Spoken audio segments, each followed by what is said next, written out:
परमेश्वर के पवित्र नाम की तारीफ हो कि हम खुदा की हजूरी में हैं। तो जैसे आपने ये सुना है भविष्यवाणी के वसीला से भी कि कितने भी पहाड़ आ जाएं, जैसे ये महामारी है, लेकिन आपको प्रभु संभालेंगे। आप पूरी दिलेरी से चलेंगे, शांति में चलेंगे, जीत में चलेंगे। और वो समा चुका कि सब एक जगह इकट्ठे किए जाएं। तो जैसे पहली सदी के लोग थे, जब हम प्रेरितों के काम को पढ़ते हैं, वैसे ही वो कैसे उनका रहना था, कैसे चलना था। तो वक्त आ चुका है।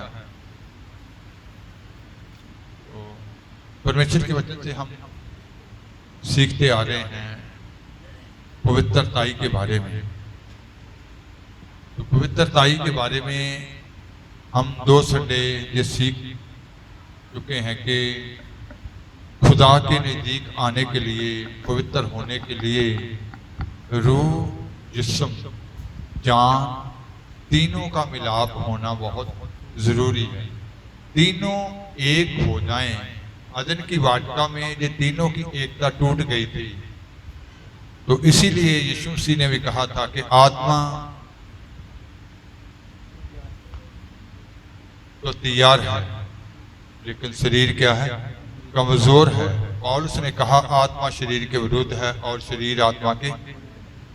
तो इनकी एकता टूट गई।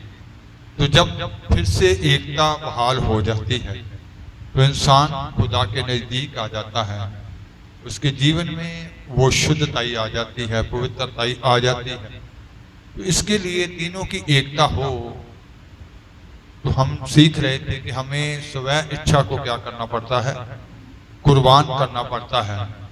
जिस्म की ख्वाहिशों को कुर्बान करना, मन की अभिलाषाओं को कुर्बान करना। जब हम उनको कुर्बान करते हैं तो तीनों एक हो जाते हैं।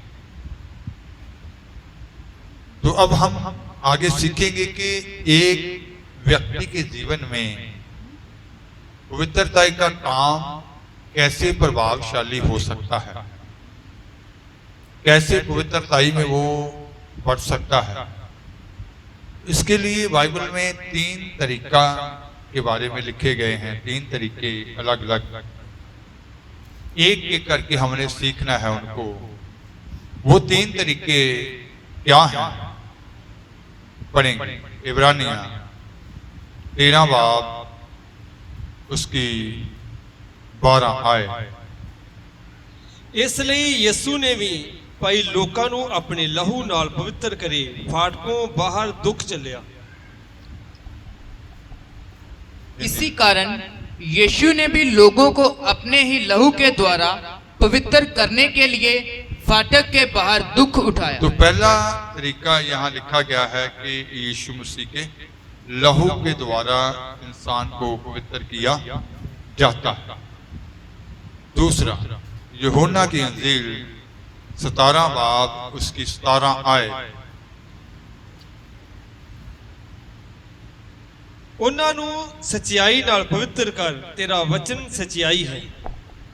सत्य के द्वारा उन्हें पवित्र कर, तेरा वचन सत्य है। इसका मतलब है कि दूसरा तरीका है पवित्र करने का वचन के द्वारा। तीसरा तरीका रोमिया 15 बाब उसकी 16 आए।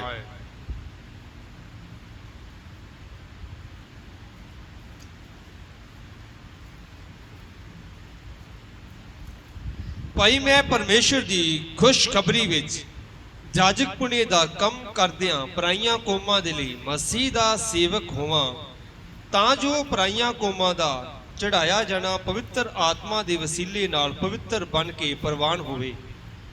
कि मैं अन्य जातियों के लिए मसीह यीशु का सेवक होकर परमेश्वर के सुसमाचार की सेवा याजक के समान करूं, जिससे अन्य जातियों का मानो चढ़ाया जाना पवित्र आत्मा से पवित्र बनकर ग्रहण किया जाए। तो तीसरा तरीका लिखा गया है पवित्र आत्मा के वसीले पवित्र किया जाए।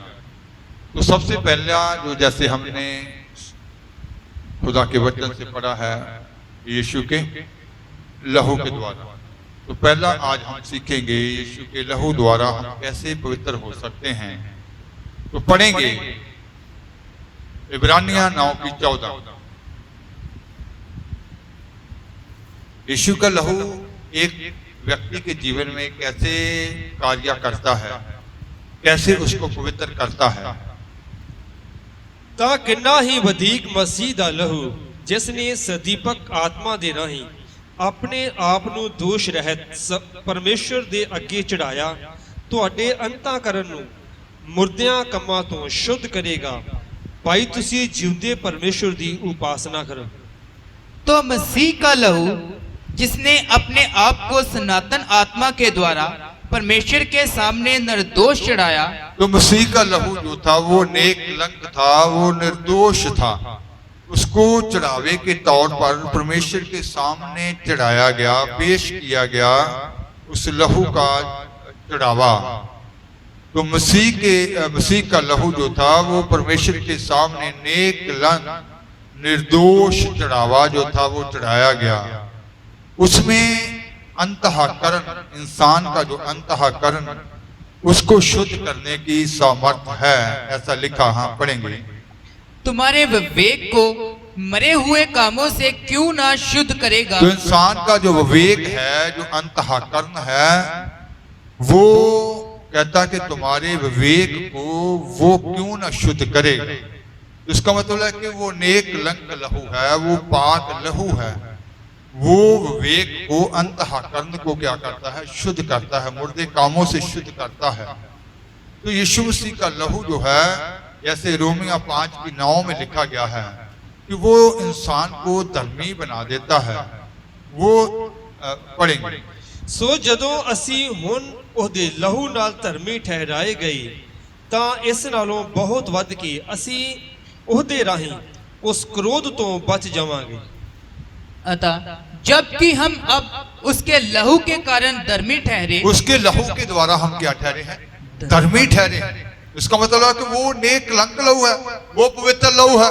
वो हमें हर प्रकार के विवेक से हमें क्या करेगा, शुद्ध करेगा। तो वो हमें धर्मी क्या करेगा, ठहराएगा। जब अपनी जिंदगी के अलग अलग पहलुओं में हम यीशु के लहू को अपने उन पहलुओं में ले लेते हैं, तो हम धर्मी ठहराए जाते हैं, हम पवित्र ठहराए जाते हैं यीशु के लहू के द्वारा ही। जैसे लिखा गया है प्रेरितों के काम 20 बाब उसकी 28 आयत, पहला कुरिन्थियों 6 बाब उसकी 19 और 20 आयत कि हम उसके लहू के द्वारा मोल लिए गए हैं।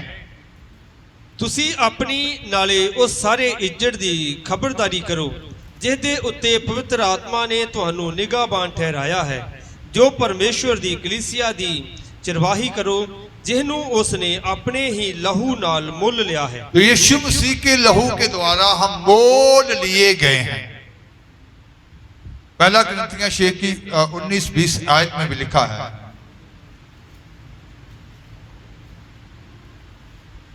अथवा ਕੀ ਤੁਸੀਂ ਇਹ ਨਹੀਂ ਜਾਣਦੇ ਭਾਈ ਤੁਹਾਡੀ ਦੇਹੀ ਤੁਹਾਡੇ ਅੰਦਰ पवित्र आत्मा दी हैकल है। तो आपकी देही कहता कि पवित्र आत्मा इसमें वास करे, उसकी हैकल है जी, उसका घर है जी, मंदिर है उसका, ਜਿਹੜੀ ਤੁਹਾਨੂੰ ਪਰਮੇਸ਼ਰ ਦੀ ਵੱਲੋਂ ਮਿਲੀ ਹੈ। ये देही परमेश्वर की ओर से मिली हुई है। ਅਤੇ ਤੁਸੀਂ ਆਪਣੇ ਆਪ ਦੇ नहीं हो। आप अपने आप के भी नहीं हो। हिंदी में पढ़ेंगे। क्या तुम नहीं जानते कि तुम्हारी देह पवित्र आत्मा का मंदिर है, जो तुम में बसा हुआ है और तुम्हें परमेश्वर की ओर से मिला है और तुम अपने नहीं हो। 20 क्योंकि दाम देकर मोल लिए गए हो। दाम देकर मोल लिए गए हो। यीशु ने अपने ही लहू द्वारा आपको क्या किया है, आप सीख चुके हैं कि मोल लेने का क्या अर्थ था। तो दाम देकर तुम क्या किए गए हो, मोल लिए गए हो। अपने ही लहू का दाम दिया है उसने, अपने ही लहू के द्वारा मोल ले लिया है। तो यीशु का लहू कैसे हमें पवित्र करता है। तो जैसे हमने पढ़ा कि वो हमें धर्मी बनाता है, वो धर्मियों में खड़ा कर देता है। फिर जब वो हमें यीशु के लहू के द्वारा मोल ले लिया जाता है, उसके बाद लहू के द्वारा अफीसियां 1 बाब उसकी 7 आयत, कुलसियां 1 की 14 आयत, अफसियां 1 की 7, कुलसियां 1 की 14,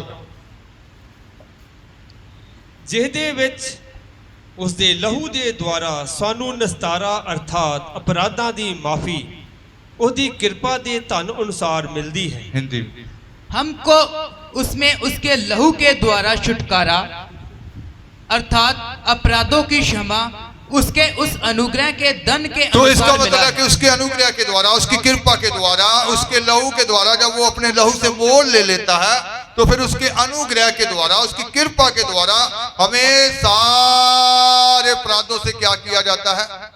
छुटकारा दिया जाता है। लहू के द्वारा क्या किया जाता है? सारे अपराधों से।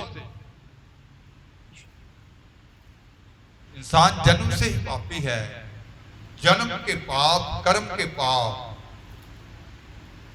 जो हम जन्म लेने के बाद भी करते हैं, जन्म से जो पापी है और कर्म से जो पापी है, सारे अपराधों से वो क्या करता है? छुटकारा देता है। ये उसकी अनुग्रह है, उसकी कृपा है। कुलसियां 1 ਉਸ ਦੇ ਵਿੱਚ ਸਾਨੂੰ ਨਿਸਤਾਰਾ अर्थात पापां दी माफी मिलती है, जिसमें हमें छुटकारा अर्थात पापों की क्षमा तो इसका प्राप्त मतलब होती कि है। यीशु के लहू के द्वारा हमें क्या मिलता है? छुटकारा मिल जाता है और पापों की माफी मिल जाती है। तो जब यीशु का लहू जो नेक लंक था, जो हमें मुर्दा कामों से, हमारे विवेक से, हमारे अंतःकरण से, वो अंतःकरण के मुर्दा कामों से वो हमें क्या करेगा? शुद्ध करेगा, क्योंकि वो खुद लहू क्या है? नेक लंक है, निर्दोष है। तो उसने धर्मी बनाया, हमें मोल ले लिया, फिर हमें उस लहू में क्या मिल जाता है? छुटकारा मिल जाता है। जब हमें उसके लहू के द्वारा पापों से, हमारे अपराधों से, सारे कर्म के पापों से, जन्म के पापों से छुटकारा मिल जाता है, तो फिर उसके बाद कुलसियां 1 की 20 में लिखा गया है, पढ़ेंगे, ਅਤੇ ਉਸ ਦੀ ਸਲੀਬ ਦੇ ਲਹੂ ਦੇ ਵਸੀਲੇ ਮੇਲ ਕਰਾ ਕੇ ਧਰਤੀ ਉਤਲੀਆਂ ਅਤੇ ਆਕਾਸ਼ ਉਤਲੀਆਂ ਸਾਰੀਆਂ ਵਸਤਾਂ ਨੂੰ ਉਹਦੇ ਰਾਹੀਂ, ਹਾਂ ਉਸੇ ਦੇ ਰਾਹੀਂ ਆਪਣੇ ਨਾਲ ਮਿਲਾਵੇ।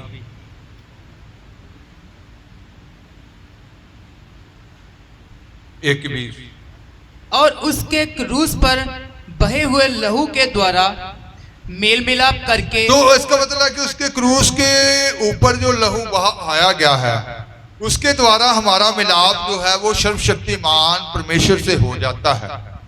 जब मिलाप हो जाता है तो उसके बाद जब हम उसकी संगत में रहते हैं, खुदा के साथ मिलाप हो गया है, फिर हम शांति में रहते हैं, हमारे जीवन में शांति आ जाती है। तो इसका मतलब है कि लहू पवित्र करता है, हमें धर्मी बनाता है, हमें छुटकारा दिलाता है। हमें क्या करता है? छुटकारा दिलाने के बाद जब हमारा मिलाप उस परमेश्वर से हो जाता है, फिर हम शांति में रहते हैं। जब हम शांति में रहते हैं तो जैसे इब्रानियां 13 की 12 में लिखा गया है, पढ़ेंगे,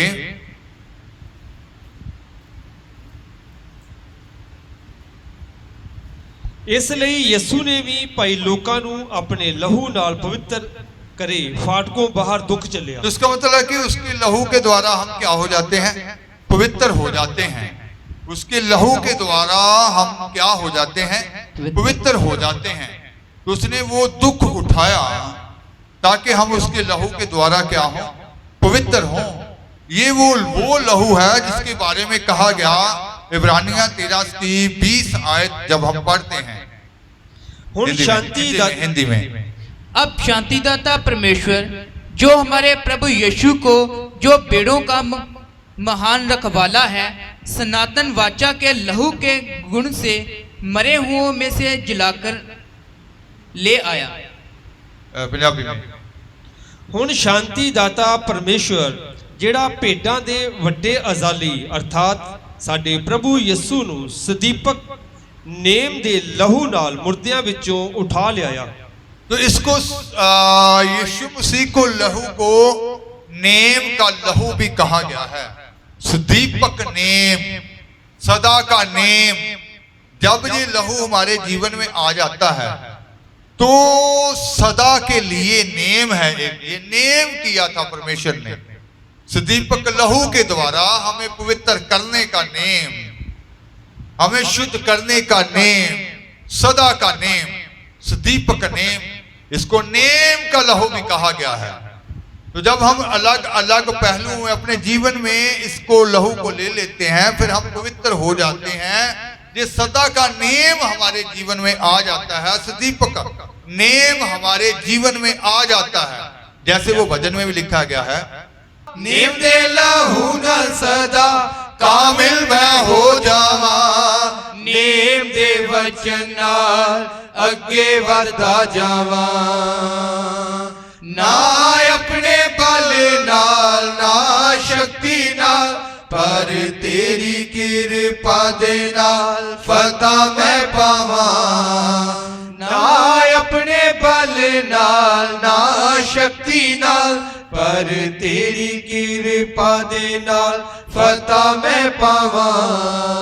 इसका मतलब है कि ये नेम का लहू, हम अपने बल और शक्ति से पवित्र नहीं हो सकते, हम फतेहमंद नहीं हो सकते। तो ये जो नेम था, सदीपक नेम था, परमेश्वर ने हमें वो नेम का लहू दिया है। लहू के द्वारा हमसे एक नेम दिया है।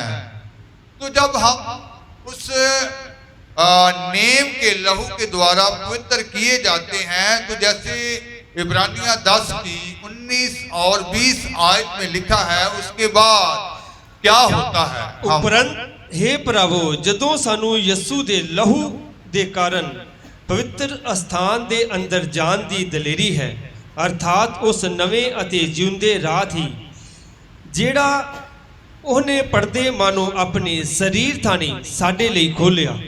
इसलिए हे भाइयों, जब हमें यीशु के लहू के द्वारा उस नए और जीवते मार्ग से पवित्र स्थान में प्रवेश करने इसका का मतलब है कि उसके बाद जब वो नेम का लहू हमारे जीवन में आ जाता है, जब वो हमें धर्मी ठहरा देता है, जब हमें सारे अपराधों से छुटकारा मिल जाता है, जब हम उसके लहू के द्वारा पवित्र हो जाते हैं, जब वो सदीपक नेम का लहू हमारे जीवन में कार्य करता है, उसके बाद हम पवित्र स्थान में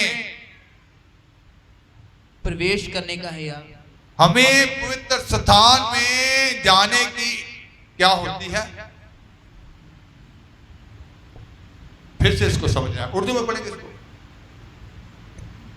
1920 बस ए भाइयों, चूंकि हमें यीशु के खून के सबब से उस नई और जिंदा राह से पाक मकाम में दाखिल होने की दिलेरी है। नई और जिंदा राह से पाक मुकाम में दाखिल होने की क्या दिलेरी। इसका मतलब हमारे अंदर वो बड़ी दिलेरी आ जाती है कि हम लहू के द्वारा क्या हो चुके हैं? धर्मी ठहर चुके हैं। लहू के द्वारा हम शुद्ध हो चुके हैं। लहू के द्वारा हम क्या हो चुके हैं? उस पवित्र स्थान में अंदर जाने के लिए क्या बन चुके हैं? योग्य बन चुके हैं। इसका मतलब लहू के द्वारा हमें क्या मिल जाती है? दिलेरी आ जाती है कि हमें उस लहू के द्वारा उस पवित्र स्थान में जाने की क्या हो चुकी है? बड़ी दिलेरी आ चुकी कि हम शुद्ध हो चुके हैं, हम वहां उसके साथ पाए जाएंगे। क्योंकि यीशु मसीह ने कहा था, जहां मैं हूं वहां तुम भी होगे। तो वहां जाना है, तो जाने के लिए पवित्र लहू के द्वारा, पहला तरीका जो है वो पवित्र लहू के द्वारा इंसान के अंदर क्या की जाती है? पवित्रताई को पैदा किया जाता है। लेकिन ये पवित्र कैसे करता है, कब करता है?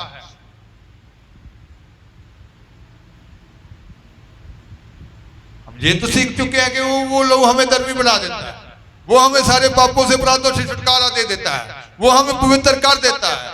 वो नेम का लहू, सदीपक नेम का लहू हमारे जीवन में आ जाता है, हमें पवित्र स्थान में जाने का हयाब दिलेरी आ जाती है। लेकिन ये कार्य कैसे करता है?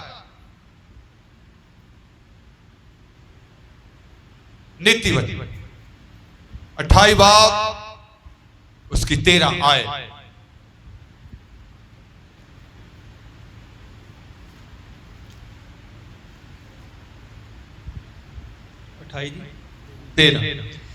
ਜਿਹੜਾ ਆਪਣੇ ਅਪਰਾਧਾਂ ਨੂੰ ਲੁਕੋ ਲੈਂਦਾ ਹੈ ਉਹ ਸਫਲ ਨਹੀਂ ਹੁੰਦਾ, ਪਰ ਜੋ ਉਹਨਾਂ ਨੂੰ ਮੰਨ ਕੇ ਛੱਡ ਦਿੰਦਾ ਹੈ ਉਹਦੇ ਉੱਤੇ ਰਹਿਮ ਕੀਤਾ ਜਾਵੇਗਾ।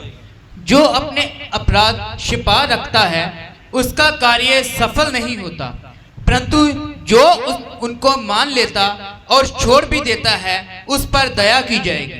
तो इसका मतलब है कि आज बहुत सारे लोग जब यीशु के पास आते हैं, उसके लहू के पास आते हैं, तो बहुत अपनी तसल्ली के लिए इकरार करते हैं, पाप से इकरार, सिर्फ अपने आप को तसल्ली देने के लिए पश्चाताप करते हैं कि मैंने सेवक के पीछे पीछे बोल दिया है तो मुझे पाप माफ हो गए हैं, लेकिन वो अंदर से नहीं करते, दिल से नहीं करते,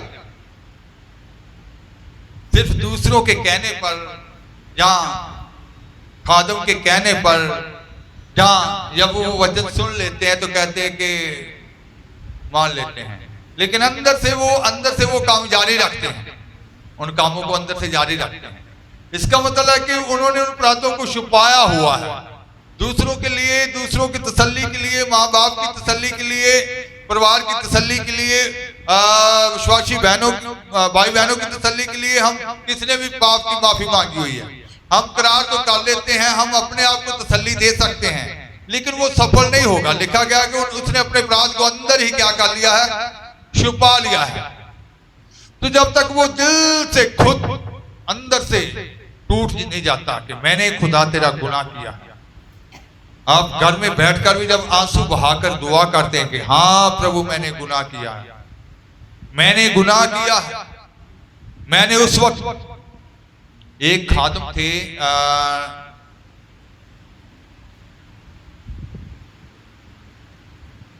96-97 में मुझे मिले थे, वो हिंदू फैमिली से थे, तो कहते कि अमीर फैमिली से, कहते कि जब उसका जीवन बदला तो अपनी चारपाई पर अपने रूम में बैठा था, तो उसको आवाज आई कि तू गुनहगार, अपने गुनाह का पश्चाताप कर। कहता कि मैंने कहा कि मैंने कोई गुनाह किया नहीं, मैंने अपने माँ बाप को कभी दुख नहीं दिया, माँ बाप की कभी आज्ञाकारी नहीं, मैंने परिवार के लिए, रिश्तेदारों के लिए एक अच्छा नमूना है। तो कहते कि दीवार जो थी उस पे एक स्क्रीन बन गई, बचपन से लेकर घर से जैसे पैसे चुराना, स्कूल में चोरी करना, वो सिगरेट पीते थे, उसमें छिपकली की पूंछ काटकर उसको उसमें भरकर वो सिगरेट पीते थे, वो भी सामने नजर आ रही, वो घर वालों से छुप कर पीते थे, दूसरों से छुप कर पीते थे। वो स्क्रीन पे जब आना शुरू हो गया सारा, तो कहते मैं अपनी चारपाई से उस अपने फर्श पर ऐसे गिर पड़ा कि हाँ प्रभु मैं गुनहगार हूं। तो उसके बाद वो खादम बन गए। हालेलुया। तो इसका मतलब है कि बहुत सारे लोग अपनी तसल्ली के लिए तो करार कर लेते हैं, पर दिल से उसको नहीं मानते।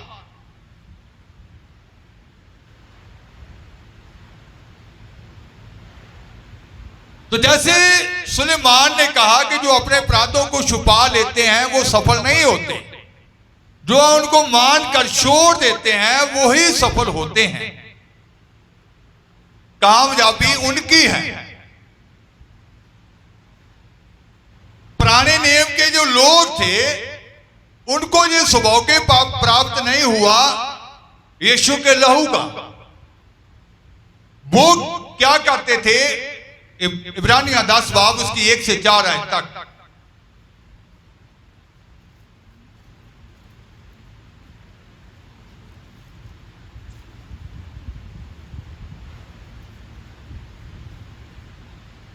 शरा जिहड़ी आउण वालियां चंगियां वस्तां दा परछावां ही है। हिंदी में इब्रानियों 10 की 1 से 4, क्योंकि व्यवस्था जिसमें आने वाली अच्छी वस्तुओं का प्रतिबिंब है, पर उनका असली स्वरूप नहीं। इसलिए उन एक ही प्रकार के बलिदानों के द्वारा जो प्रतिवर्ष अचूक चढ़ाए जाते हैं, एक ही प्रकार के बलिदानों के द्वारा जो प्रति वर्ष चढ़ाए जाते थे, वो बकरों का लहू, बछड़ों का लहू, प्रतिवर्ष वो लहू बहाते थे उन जानवरों का। तो आगे पास आने वालों को कदापि सिद्ध नहीं कर सकती, नहीं तो उनका चढ़ाना बंद क्यों ना हो जाता। वो बकरों का, बछड़ों का लहू जो था वो उनको सिद्ध नहीं कर सका, नहीं तो उनका बछड़ों को बकरों को चढ़ाना क्या हो जाता, बंद हो जाता। इनके द्वारा ये क्या हो गए हैं, सिद्ध हो गए हैं, ये तो पवित्र हो गए हैं। आज के बाद इनको किसी भी बकरे बछड़े की बलि देने की जरूरत नहीं है। लेकिन वो उनको सिद्ध नहीं कर सके, पवित्र नहीं कर सके। और इसलिए जब सेवा करने वाले एक ही बार शुद्ध हो जाते तो फिर उनका विवेक उन्हें पापी ना ठहराता। अगर वो सेवा करने वाले एक ही बार शुद्ध हो जाते तो फिर उनका विवेक उन्हें पापी ना ठहराता, परंतु उनके द्वारा प्रतिवर्ष पापों का स्मरण हुआ करता है।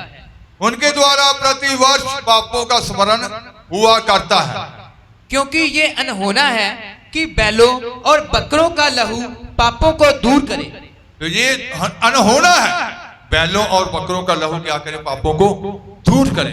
वो प्रतिवर्ष लेकर जाते थे बैल बकरे, जो भी जैसे जैसे उनकी पहुंच होती थी, तो इसका मतलब वो उनको शुद्ध नहीं कर सका।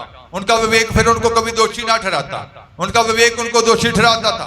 वो बलि भी दे देते थे, फिर भी विवेक क्या करता था, दोषी ठहराता था। तो इस बात में गुनहगार है, तो इस बात में गुनहगार है, तो इस बात में गुनहगार है। तो इसका मतलब है कि वो लहू उनको शुद्ध नहीं कर सका। लेकिन यीशु के लहू के बारे में कहा गया इब्रानिया 9:12,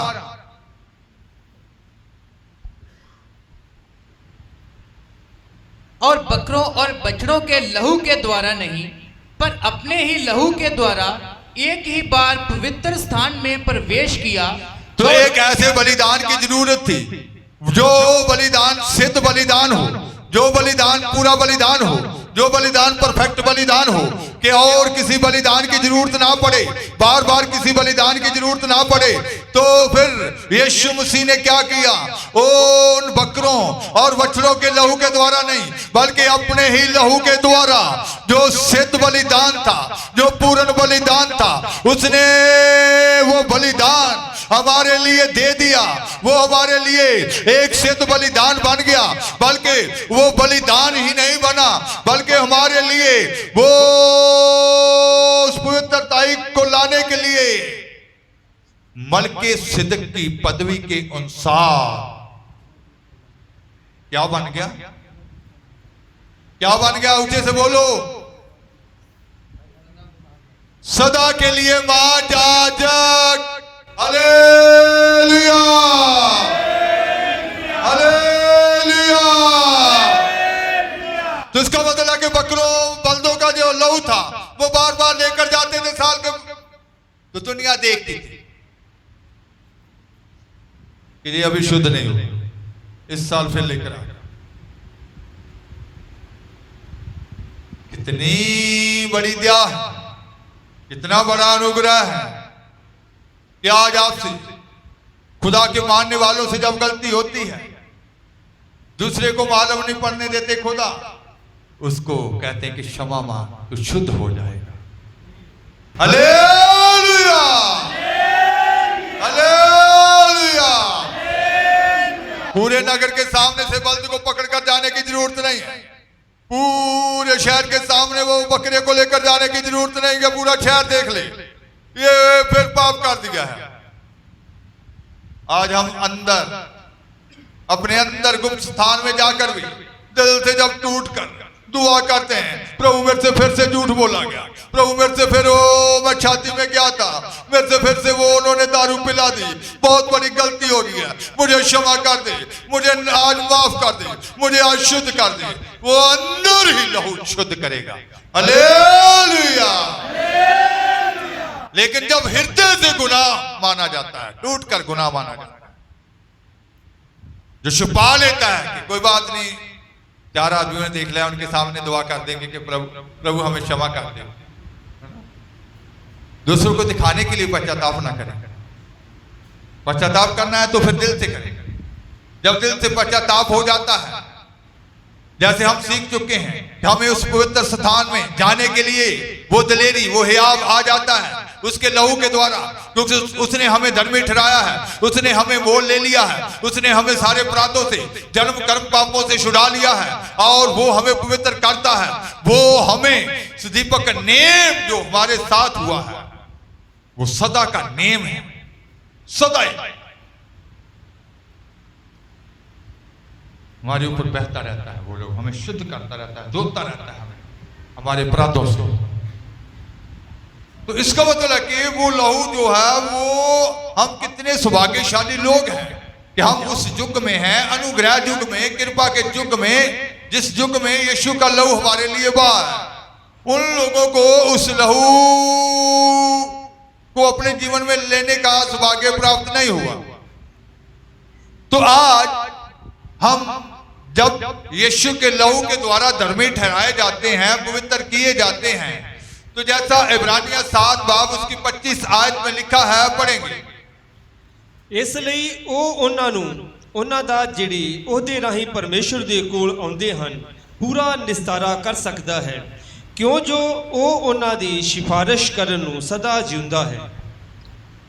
इसीलिए जो उसके द्वारा परमेश्वर के पास आते हैं, तो जो यीशु मसीह के द्वारा परमेश्वर के पास आते हैं, वह उनका पूरा पूरा उद्धार कर सकता है। वह उनका पूरा पूरा 1% भी, 1 कण भी कमी अंदर नहीं रहेगी, 1% भी कोई कमी नहीं रहेगी।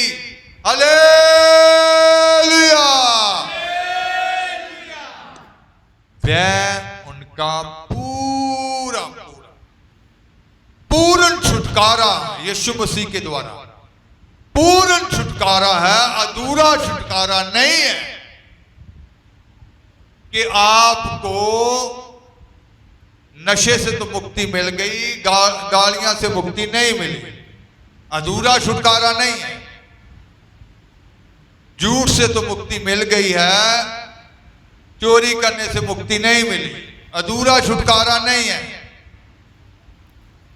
पूर्ण छुटकारा है यीशु मसीह के पास। क्यों पूर्ण छुटकारा है? क्योंकि वह उनके लिए विनती करने को सर्वदा जीवित है।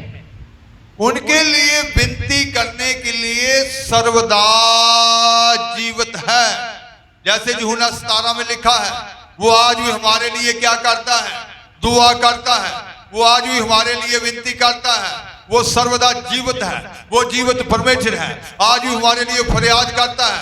उसने कहा, आए बाप, जैसे मैं और तू एक हैं, वैसे ये भी जो मुझ पर ईमान लाते हैं हमारे साथ एक हो जाएं।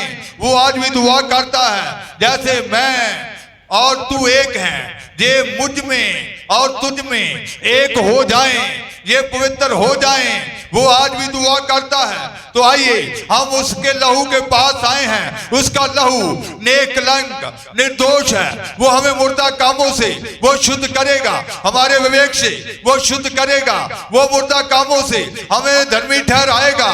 वो हमें पूर्ण छुटकारा जन्म कर्म के पापों से, क्योंकि उसने अपने खून के द्वारा, उस लहू के द्वारा मोल ले लिया है, धर्मियों में खड़ा कर दिया है। वो पवित्र ताई का काम उसके लहू के द्वारा हमारे जीवन में आ गया है। इसलिए हमें हयाव है, ये दिलेरी है कि हम उस पवित्र स्थान में क्या करें? प्रवेश करें। तो जब हमारे पास ये हयाव है कि हम पवित्र स्थान में प्रवेश करें, तो हम उसके पास आए हैं जो हमारे लिए फरियाद करता है।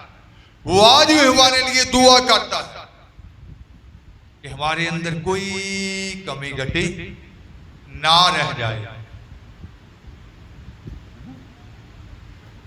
लड़के लड़की की एंगेजमेंट होती है जब संसार में, तो पहले तो वो मिलते नहीं थे। आजकल तो फोन, एंगेजमेंट होने की देर है तो फोन पे भी बातें शुरू हो जाती हैं, मिलना जुलना भी शुरू हो जाता है, फिर वो पूरा ख्याल रखता है कि नहीं? पूछेगा कि नहीं क्या चाहिए? तो अब यीशु की दुल्हन बनना है। आज वो आंसू बहाता है कि एक भी दाग और जुड़ी ना हो, एक भी दाग और जुड़ी ना हो। दुल्हन पाक और साफ।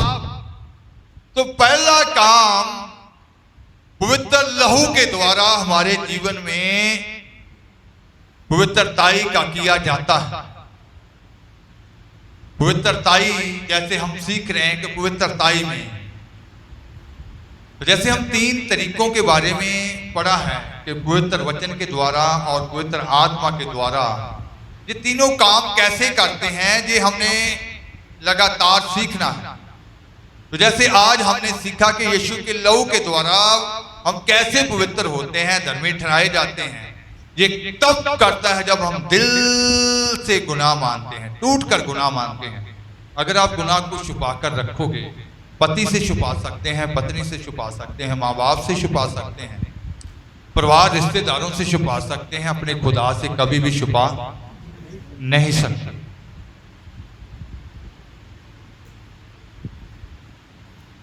कलीसिया के भाई बहनों से भी छुपा सकते हैं, पर खुदा आपके साथ हैं, हर समय वो आपके साथ हैं।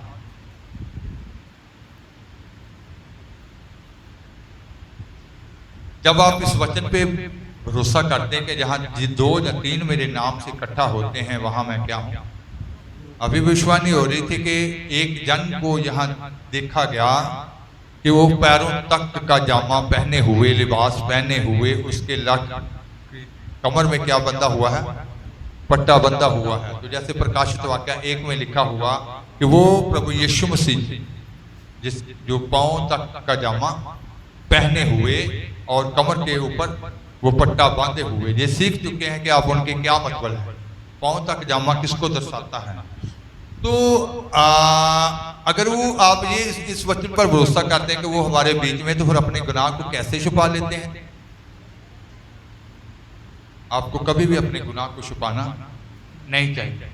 आपके दोस्तों के साथ झूठ बोला गया है, दोस्तों के साथ कुछ बुरा देखा गया, सुना गया, आपको घर में आकर प्रार्थना करनी चाहिए कि प्रभु मैंने ये बुरा देखा था, मैंने ये बुरा कहा था, मैंने ये बुरा सुना था, मैं आज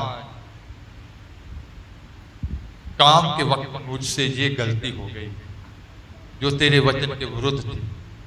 जब आप दिल से पश्चाताप करेंगे तो लहू धर्मी ठहराएगा, फिर आपका विवेक आपको दोषी नहीं ठहराएगा, फिर आपके अंदर वो विश्वास होगा और दिलेरी होगी कि पवित्र स्थान में दाखिल होने का हयाव होगा कि आप शुद्ध किए जा चुके, पवित्र किए जा चुके, फिर अंदर दोषी नहीं ठहराएगा।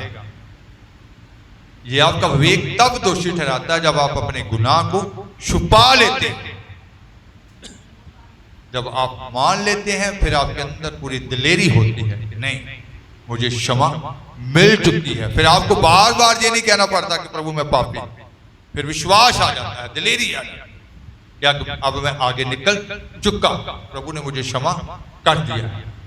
तो आइए पवित्र लहू को अपने जीवन में लें, अपने गुनाह को ना छुपाएं, दिल से मानें। कुछ भी किसी को बुरा कहते हैं, बुरा सुनते हैं, चुगली करते हैं, निंदा करते हैं, झूठ बोलते हैं, गाली निकालते हैं, कुछ भी आप करते हैं तो छुपाएं नहीं, शर्माएं नहीं। पवित्र लहू आपको धर्मी ठहराना चाहता है, वो आपको पूर्ण छुटकारा दिलाना चाहता है, वो आपको सिद्ध किए हुए में खड़ा करना चाहता है, वो आपको नेक कलंक बनाना चाहता है, वो आपका मिलाप परमेश्वर के साथ कराकर शांति में चलाना चाहता है। तो आइए उसके लहू के द्वारा मिलाप सर्वशक्तिमान परमेश्वर से कीजिए और शांति में चलें, ताकि आप पूरे विश्वास से उस पवित्र स्थान में जाने के योग्य पाए जाए। आंखें बंद करेंगे, दुआ की हालत।